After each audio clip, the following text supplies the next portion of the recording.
Okay, this is Gilgamesh. I want to talk about two movies, and I just watched them. This one came out in 1994. It's called Nightwatch. It's a Danish film. Yes, in 97 they did remake it for the American audience. And I'm just going to go through this.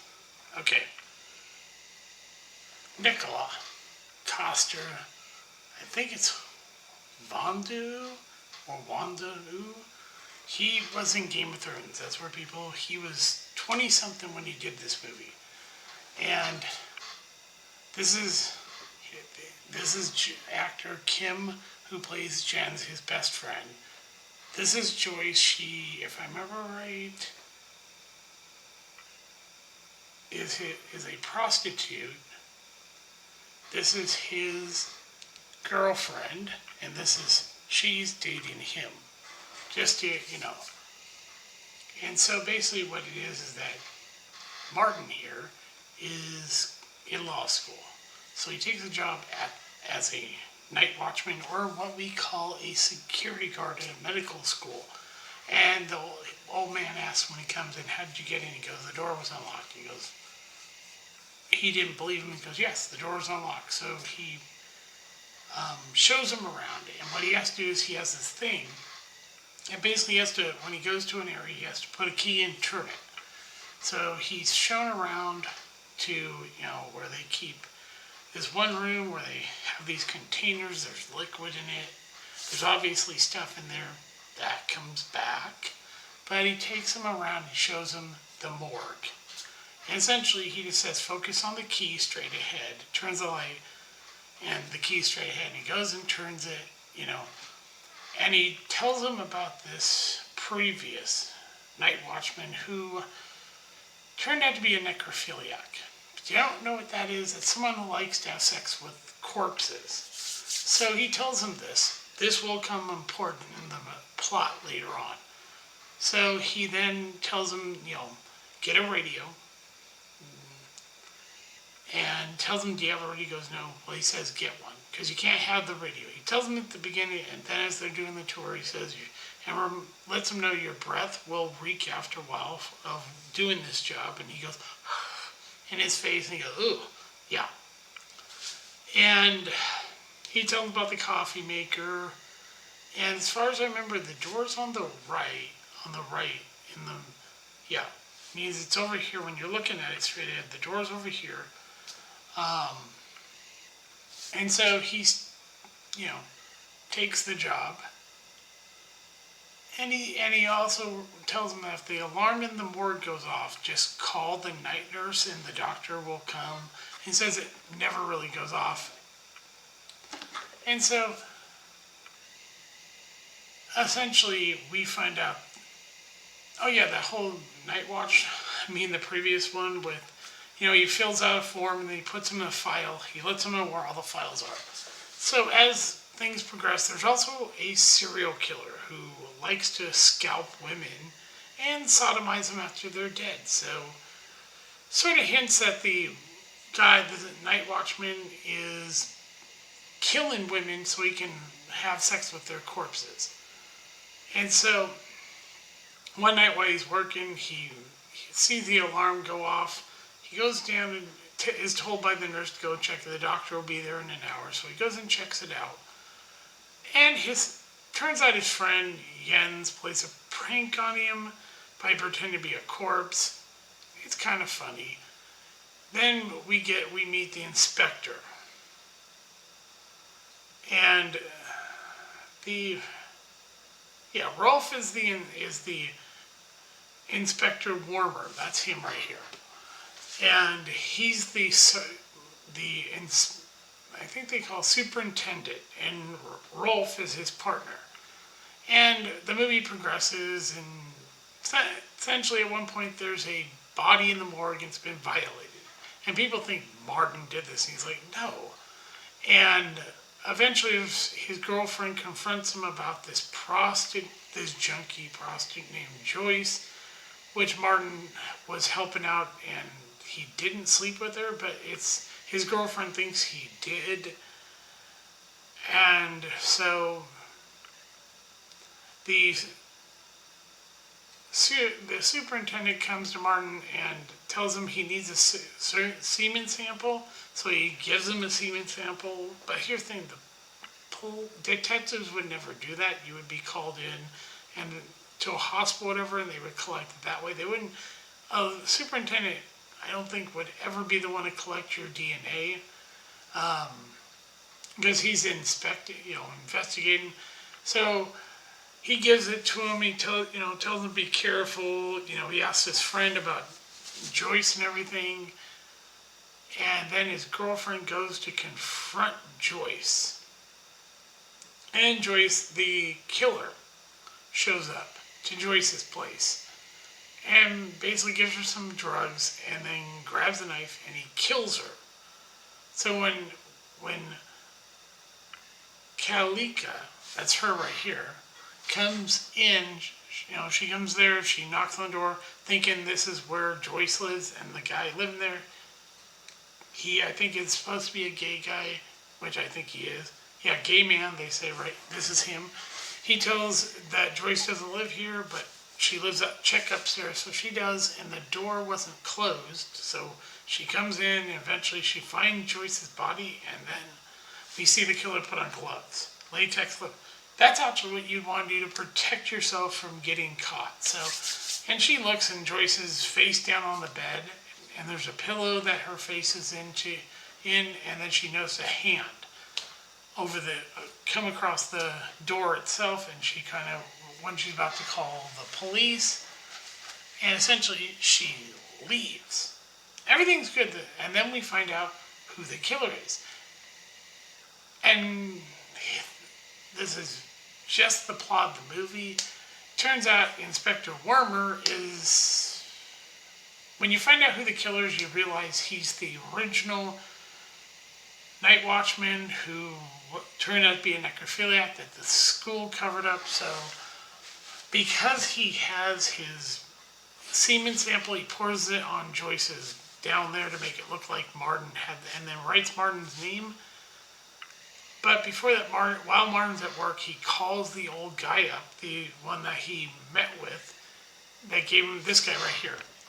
And he tells him, he finally finds the name of the person when he's looking through the file, because he can't remember the name. And it comes up Inspector Wormer. Well, no shit. When we see that he's the killer, that he's the guy. So Martin gets accused of, and what the killer doesn't know is that Kalinka showed up to the apartment and knew there was, because Rolf tells him that she wrote Martin's name down and goes, that's impossible. Martin, there was no name on the thing. Giving away that there's no way Martin did this. Okay, then the third act of this movie. And this is the problem, the same thing in the American version of this, is that we know who the killer is. So Martin's at school, he gets a call. He figures out that it's the Superintendent Wormer is the killer. And of course, he takes him down to the morgue and has a bout with him, and essentially dares him to hit him. And Martin, it looks like as though he does hit him, but I think he hit one of the morgue beds instead, and the inspector falls down. I think he makes it look like he got hit. So Martin's girlfriend, Kalinka, sees this, and she runs with the inspector, not realizing, thinking, even though she knows Martin isn't the killer, she runs with the inspector, not knowing that he's actually the killer. This is the part where the movie loses itself. And this is the third act of the film that makes this movie shit, and it's the same way in the American version, so I'm not changing anything, is that he locks the door with Kalinka and himself, and Martin's outside with a bat, chasing after them, and so essentially it gets real fucked up. Basically, the inspector attacks her, and Martin comes in, and there's a weird cut. I'll explain the cut in this movie that throws the whole movie off. It's when Martin sees that the inspector's got a scalpel to Kalinka's throat, and he puts the bat down. Then we cut from there. I'm not kidding. This is actually in the movie. We cut to Rolf and Jens showing up and trying to get in the school. Next, we see the inspector put the bat down, come down to talk to these two, and when we look back, Martin's tied up and knocked out. We don't see that happen. I'm not joking. It's the weirdest thing this director does that takes you out of the movies.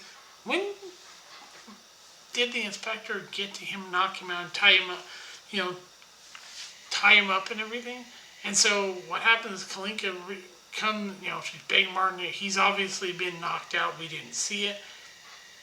And as the inspector's talking, saying that, oh yeah, Kalinka's here, he tries to say, the inspector tries to lie it, and they're about to buy it until Kalinka hits the alarm system. And so they go to the night watchman desk, and basically, Young gets pushed to the ground, and then he beats to death his partner, the inspector does, kills Rolf with a baseball bat, and then he handcuffs Jens' left arm to the radiator with the handcuffs. And he says, have you ever been died before? As he decides to come back. So as he goes back to where Martin finally wakes up, they're both, and basically Yen realizes the only way out of the handcuffs, he slices off his thumb.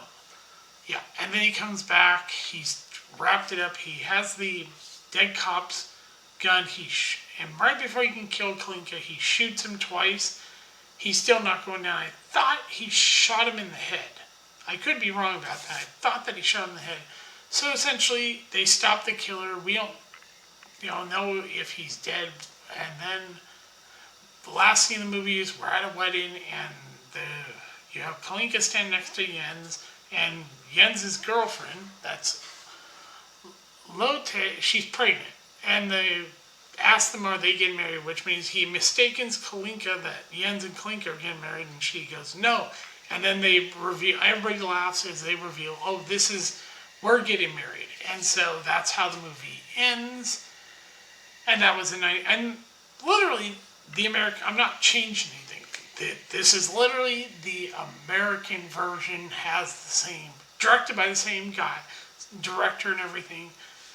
It has the same problem. The third act makes this movie make no sense. Once the killer is revealed to be the inspector, that's not the part that it's the third act back in the hospital when Martin and realizes the inspector is the killer, and then Kalinka runs. It's like that cut takes you out of the movie because it's weird. Why did they cut right there to not show you how did he get his hands on the bat? How did he knock Martin out? Any of that stuff. We don't see that. Like I said, that kind of ruins the entire movie because it's really good until that moment. It's a mystery, Now, then 20 years later, same director come back with his sequel, which is now on Shudder. Both of them are on Shudder, so you can go watch, if you have Shudder, you can watch both movies. This is the sequel, Nightwatch Demons and Angels. Yeah. Oh wait, no, it's Nightwatch Demons Are Forever. This is the poster. The acting is good. It's not the actors that are the problem. It's the same problem the director had in the first movie. Okay. Turns out, the beginning of this movie, we have a young guy who is, I'm trying to find him in here. He's this really mentally ill guy. This guy right here. Shows up at this church, and basically, next thing, he's in police station, and he's being accused of, he's being asked, and he talks in like third person, says they won't like this, and essentially we find out that he killed the woman at the church. And then we come back we see Martin. Yes, Martin. This movie is a sequel to the first one. Martin's back. Okay, now he has a daughter named Emma. Here's the thing, is that Martin and his wife, who was Emma's mother, never got over the trauma of what happened to them. They're still traumatized by what they went through. I notice they don't show Martin here. They show Jens. I'm looking. I'm not seeing. I don't see him, but he is in this movie. He plays Emma's father. I seem to have left him out of this. Yeah, same actor, but he's older now, Costa. And so, essentially, it's obvious they're still trying. She finds this file of his when she's looking around.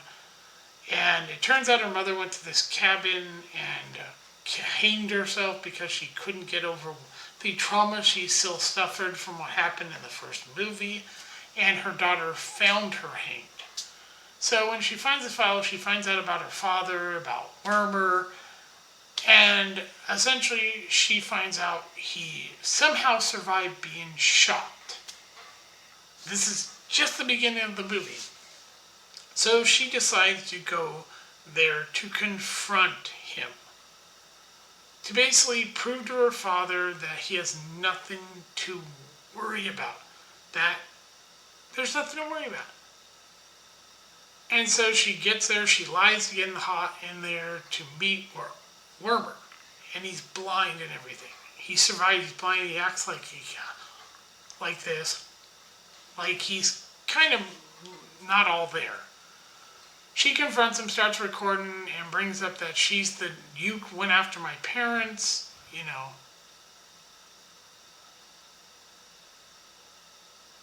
and basically records for her father, thinking this will help him to get over what happened, deal with his trauma. And then she's confronted, she takes a file, steals it, which has a bunch of photos and everything in it. The photos will become important to the story. I mean, they really go reaching with basically a way to try to connect the two films and make this about revenge. This is a revenge story, but not the way you think. But it's pretty obvious someone's helping him, and he's playing his part to help him. And once you see it, you realize the clue is there, and it's one scene in the movie. I'll get to that. So she gets confronted by the inspector. That's, as far as I know, hold on. I'm looking. Here it's not showing everybody. It's her. She confronts her and says, this is a really bad move, what you did. This has unforeseen consequences, and it really does. So she goes back home, shows her father video. He's clearly still traumatized by the whole thing. Seeing Wormer like that, it brings back what they went through, and her mother. And then she's working, and all of a sudden,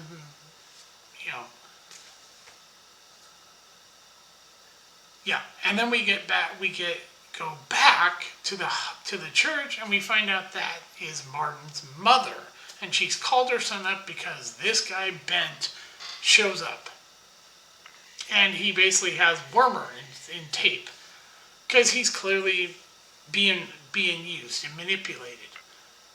Well, going back to I'll get back to how you know who the killer is, and it's one scene in the movie plays.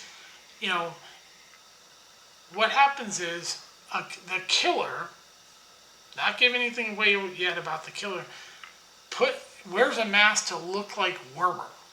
Like I said, that scene I'll talk about in a bit explains where the mask is. And the killer basically is in the back seat of the car when she's calling her son Martin to say, let them know about Wormer and everything. And then she gets her throat slit and she's killed.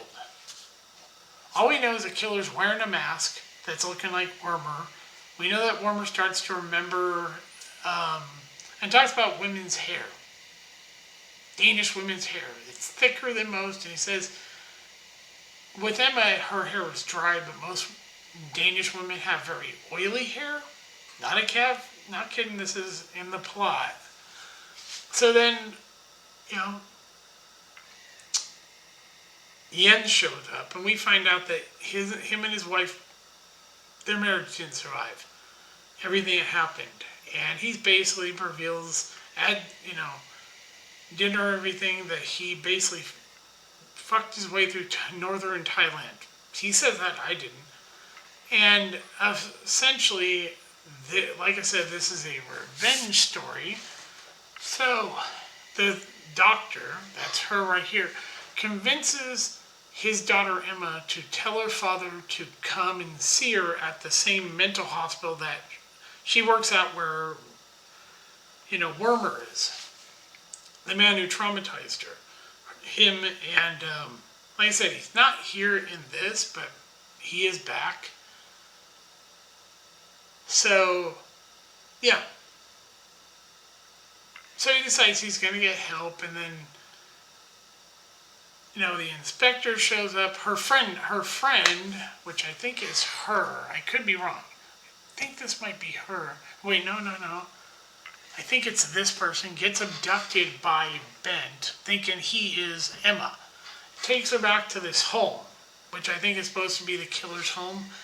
And she goes, I'm not. And they're arguing back and forth that I'm not. Yes, you are. You're wearing a white coat, and you were sitting in the chair, so he believed. And then the killer shows up wearing a mask, Wormer's mask. And then we cut away as the killer's about to reveal themselves to her.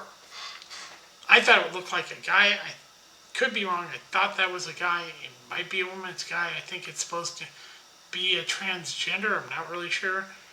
Long hair, mullet. So at one point, while the inspector's talking to her about everything that's happened, because find out that Jens has been killed. Yes. Jens is walking and the killer shows up and slits his throat. Like I said, this is a revenge story. Okay. Now, you're thinking, okay, she's in the vehicle with the inspector and she gets a call from her friend who's tied up, who tells her that the inspector, the inspector reveals, this is the plot twist, Wormer has a daughter. Those photos that she had and everything that looked like a little boy, it turns out that's actually Wormer's daughter. And he abandoned her and she went to foster care and she was abused.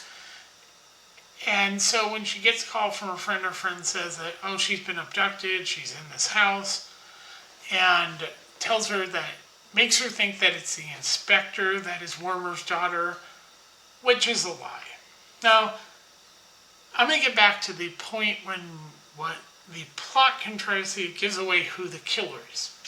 Okay, we're back at the mental hospital. Wormer's remembering everything. This is where he's talking about the hair and remembering Martin and Kafka and Jens. And obviously they're creating a mask. The killer walks in. Okay. Couldn't be an inspector. It would have to be somebody working at the hospital. And the only person that would have the ability to walk anywhere they want is her. She is and this is a spoiler, this is Wormer's daughter. We're meant to think it's the inspector because she's being told this. So while they're in the car, Martin's with, like I said, that gives away who the killer is, because there's only one person who have the access to just freely walk into a cell or a room, and that's how you knew who the killer was. So when Martin goes to the hospital, to the psychiatric hospital, he sits in the office and this is where two things are going on. This is where the movie loses itself. Like the original, this whole reveal that it's not the inspector, it's Sonia here. Gunver. Like I said, you sort of figure it out when you see her. You see the killer walk into Wormer's, And so basically she's drugged Martin and takes him to her father. I mean, and we know this, but her father has been taken to Wormer, who's clearly able to walk, but he's blind. Yes, he is blind in this movie. She doesn't know her father, when Emma gets there, she gets in the place, she runs and basically says the inspector is after her. Not knowing the inspector is not the killer, she runs to the killer, who's actually shocked that Emma ran to her. She tells her hide, and as she's talking to the inspector, she pulls out a X-Acto knife and pushes it out and then kills the inspector, but then lies and said, oh, she pulled the gun, putting the gun in her hand after she's already killed her. We know who the killer is. So then Emma realizes, oh shit, and runs. She's trying to hide and keep away, and then Martin basically finally starts coming to, and he's doing this to get his body. He can't quite walk yet. The drug's starting to wear off, and basically avoids Wormer getting him till he's against the wall, and basically Wormer doesn't know he's able to start to move, so he comes with the knife, he can't see, and then basically Martin turns it and basically stabs him through the bottom here, the blade going in, killing him. So he dies. So Martin basically breaks out of the room, handcuffed still, and then he finds his daughter, and they run past the inspector, and Martin's daughter grabs the gun. Then they close the door, and this lady, who's not that tall, she's very big, small woman, thinks she can ram easily through a door, a locked, I think it's steel door, and this is and so she eventually breaks through, and then Martin's daughter grabs the Glock, I think it's a Glock, and they're running towards the door and they can't get open, and then the lady sees her father's dead and she screams and runs at him. This is the best part of this whole movie that ruins it. We're given this. We're as if we're the killer. Why? Don't ask me. This is the director. Emma starts shooting. We never see the bullets hit. We don't see or hear shit. We just see her, boom, pulling the trigger. Next thing, she's walking out. The police are out there. We never see Gerver's body. We know that Wormer's dead, but we don't see his daughter die. We're supposed to imply that she is, and it ends with Emma, her father, going swimming with her friends. Yeah. This movie is fucking good until they had to do this stupid plot controversy of, the guy from the first movie survived too. He survived being shot. I think he got shot in the head. Oh, and it turns out the other plot is he has a daughter. The picture looks like a little boy. And right away I was like, okay, the killer, this one I realized who the killer was, so it wasn't a shock that it was her. When she walks in the room as Wormer's getting his face made up to create the mask, the killer walks in. I realized that's the lady running the psych hospital, because she's a psychologist. And her whole plot was to get revenge for what happened to her father when he's the one that tried to kill them. So yeah, and the director's biggest mistake was the same as he made in the first, was that he didn't realize plot controversy is really, really stupid. It can take you out of the movie. And that's the biggest problem with this movie, is it's not badly acted, it's just kind of shit when it comes to that. Let me put in...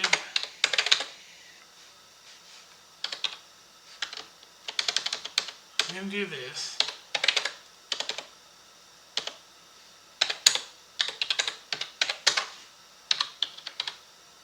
Yeah, we're going to watch this, not the full movie, but the trailer for this, because to understand, that's the sequel, by the way. Here's the original trailer for this movie. For the first one, the Nightwatch. Ja. Og de har sat dig ind i, hvad det her handler om. Nej, ikke rigtigt. Ja, de gør jo noget. Jeg synes bare, det lyder så ulækkert. Når man har været her et stykke tid, får man dårlig ånd. Fy for pokker. Yeah, see, that's what I was saying. He breathes on him so he understands your breath is going to get worse the more you work here. Yeah. And that's Joyce. Hvordan ved I det den samme? And look at how young Costa he is. This guy started as the Hand in Game of Thrones. This is him in his 20s. This is Wormer. He's the guy, like I said, he turns out to be, when it's revealed, he's the killer. Third act takes you, it's just so dumb. how he basically fucks up. His girlfriend trusts this guy even though she knows her boyfriend's not the killer and runs with him and almost gets killed because she's too stupid to realize he's the killer. So yeah, this is just the trailer. Er vi fortrolige? Det er vi vist. Han har en signatur. Signatur. Han skal kapere den. Ja, det er nattevagten for 03. Alarmen er gået i gang.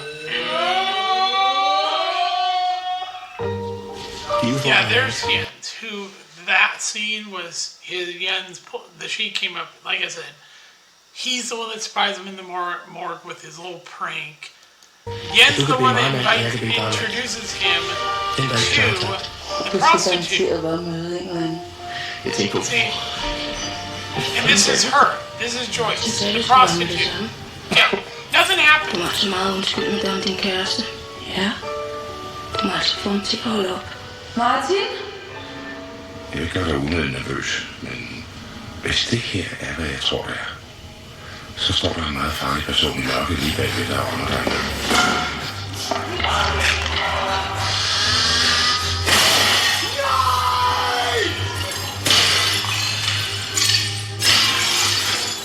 Nattevagten kommer her i biografen. Yeah, and the whole problem with that movie is it's utterly that part where we know the killer is. Like I said, I give you what that whole point with really takes you out of the movie. And yeah, Martin never slept with Joyce, but Joyce lies to Martin's girlfriend, making it look like they're sleeping together. Because the inspector, who she obviously, we find out that she's known, is paying her to basically make it look like Martin's cheating on his girlfriend. He hasn't. He met Joyce because of Jens. And basically you saw the restaurant scene. Yeah. And basically villain, she's a prostitute. And a junkie. And his girlfriend gets told these lies that, tell Martin to stop. That's all a lie. Martin hasn't done anything but meet her one time. And this is all set up by the inspector to make Martin look like he's guilty. He's a terrible person so that the inspector can frame him for the crime. That's what the whole point is. Now, this is the sequel. We're going to look at it. Yeah.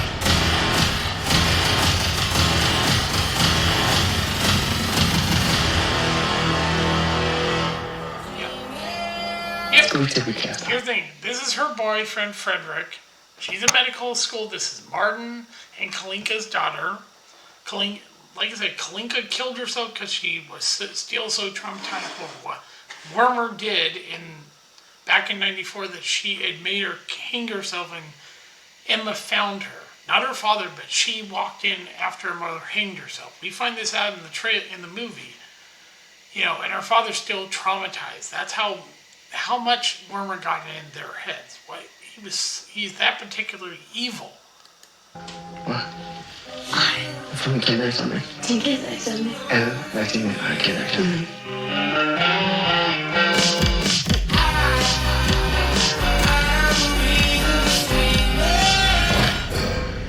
Hvad er det for en nattevagt? Det er gamle. Nattevagt på retsmedicinsk. Look at her father. Same place that he worked at. See, this is the morgue when he walked in, where the keys at the end, they only had single beds. Here they put in double for her. This is where they keep the bodies before the autopsy, before they work on the medical students. So this is the morgue where they keep the bodies. Now they've added it so they can put double the number of bodies in there. Before it was one single row on each side of beds with bodies on them. Now they have them to stack more. So just to, and they're not using keys this time, like in the first movie. Var der ikke en psykopat af nattevagt her for nogle år siden? Skalperede sine ofre, klippede dem bagefter. Fuck, shit, crazy pervert. This is what she's seeing. This is what makes her go and visit Wormer. To prove that, that her father has nothing to fear. And she finds out all about what Wormer did to her parents and why her mother killed herself. And yeah, the guy was sick. And everybody knows Wormer's an evil piece of shit. He fucked corpses after scalping women. Yeah, and this started with him being the original, before the old man, the night watchman. That's, you know, the story. Yeah. Shit. Var det ikke en ven, der skal komme til herinde? There's Wormer. Jeg som skyder. Yeah. See, and she won't tell, and this lady is telling her about, you know, how do you know that Wormer's dead? Wormer didn't die. Turns out he survived. Somehow in a coma, and now he's in this psych hospital. So she reveals, what makes you think Wormer's dead? And this is the psych, and there's Wormer. Yep. Some reason she thought going there and visit Wormer would solve all of her problems. Her dad's gone, see? Fuck. Ligesom sin far. Det er genialt. Smart. Yep. And essentially, that's what sets everything off. You know, because then the daughter of Wormer will be able to get revenge for her father by finding where Martin. That's Emma's problem, and she's warned this has unforeseen consequences, which they're right. But let's continue. Yeah. And that woman right here that we see, that's Martin's mother. Yeah, she's, I guess, a vicar or something at this church. And this is Ben, and he says Wormer, and that's when, oh shit. Yeah. So, hold on, right here, look back. Watch what, watch. Har du nogensinde prøvet at blive slået ihjel? Kunne du blive skabt her? Er det ikke varm signatur? That is, okay, you see the mask? Okay, look at this. This is the killer wearing Wormer's face.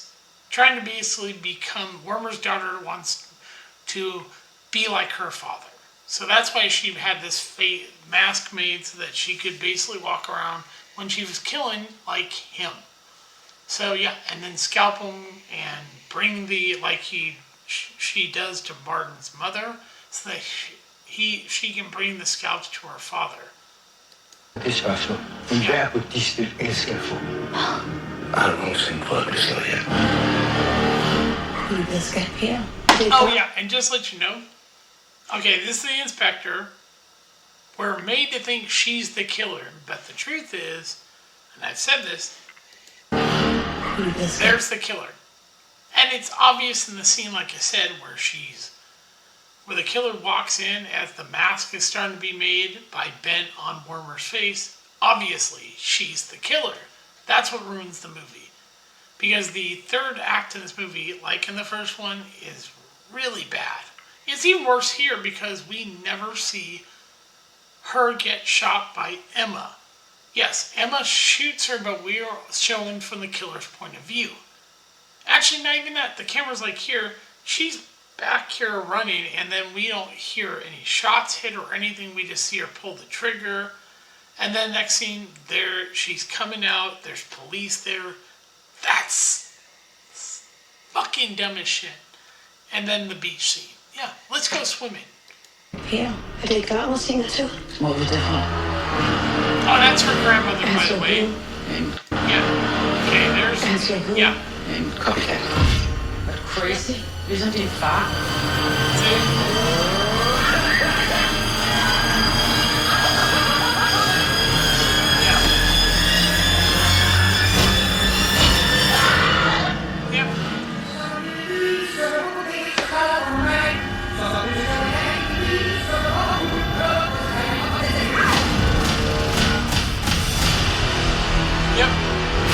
Like I said, they don't right here. It's weird for this one. They don't have Costa. You can look that his name's on here. Yeah. I think she's the inspector. She does look like it. I could be wrong. But yeah. But here's the weird thing.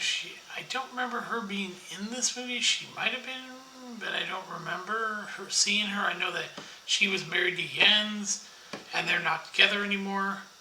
But yeah, these movies have the same problem.